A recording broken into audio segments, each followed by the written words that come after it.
মাসেরও বেশি সময় ধরে নিখোঁজ রয়েছে ঝিনাইদহ জেলা সদরের 12 ব্যক্তি।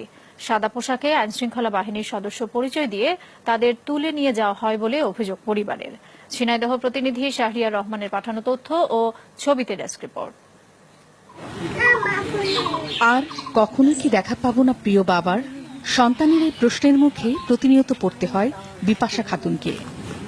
গেল 6 মে জেলা সদরের বারুইখালী থেকে নিখোঁজ হন তার স্বামী মনোয়ার হোসেন।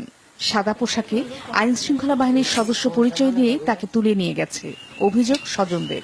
পুলিশ বলে 2 মাস হয়ে গেল আমার স্বামী ধরে নিয়ে গেছে। আমার ছেলে তার বাবার জন্য প্রত্যেক রাত্রি কান্দাকাটি করে। আইনের আওতায় আপনার বিচার শাস্তি দেন দিয়ে আমার মনে জানলা ভিক্ষা যাচ্ছে, আমি আর কিছু যাচ্ছি। নিখোঁজের এমন অভিযোগ জেলা সদরের পোড়াহাটি, ঘোষাল ও পৌর এলাকার 12 পরিবারের। এ ব্যাপারে স্থানীয় থানায় সাধারণ ডায়েরি করেছেন তারা। আমার মনে কোনো খারাপ কাজে জড়িত ছিল না, কারোর সাথে মিশতো না, 5 ওয়াক্ত নামাজ কালাম পড়তো। প্রশাসনের নাম করে, বাড়ি দেখানোর নাম করে নিয়ে গেছে, উঠিয়ে নিয়ে যাওয়ার পরে আর তার খুঁজে পাইনি আমরা পর্যন্ত। এরকম যেন কোনো মাস সন্তান নিখোঁজ না হয়। একের পর এক নিখোঁজের ঘটনায় উদ্বেগ জানিয়েছেন এলাকাবাসী। আতঙ্কের ভিতরে আছি যে আমরা কিভাবে নিরাপদভাবে থাকতে পারবো কি পারবো না। নিখোঁজদের উদ্ধারে অভিযান চলছে।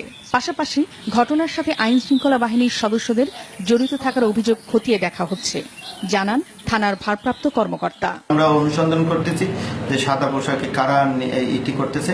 আর আতঙ্কিত হওয়ার কোনো সুযোগ নাই, কারণ বাংলাদেশে জঙ্গির কোনো আস্তানা থাকুক বা থাকবে এটা আমরা বিশ্বাস করি না এবং আমরা এর ব্যাপারে তৎপর।